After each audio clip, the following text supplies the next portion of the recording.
One of the things that Marisol and I love to do on these cover crop plots is look at what's happening below ground. So we went around and we dug up some of the different cover crops, and I want to show you from the two different seeding dates.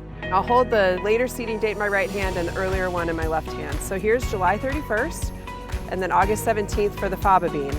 And there's just a dramatic difference in both root development in addition to the above ground biomass production.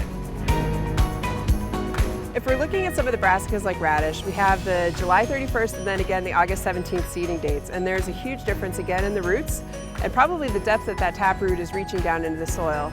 And this would influence both the nutrient capture, but then also the ability to push through compaction and some of the other benefits that we do find from having a brassica in your cover crop mix.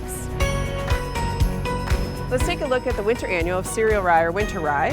And you can see when it's seeded in late July versus the middle of August, it doesn't have that much difference in biomass or production above ground or below ground. So really what we're looking to do is to get this cover crop to establish, and then we're looking for the growth in the spring, and that's where we're going to see the above ground biomass put on and also the root mass as well.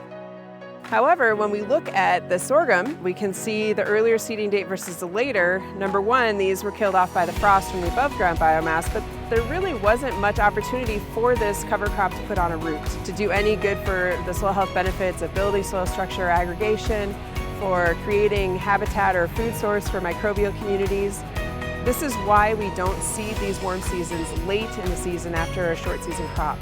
So it's just another example. If you're looking for root biomass, you need to stick with the cool seasons to get that biomass, and you need to plant them as early as possible.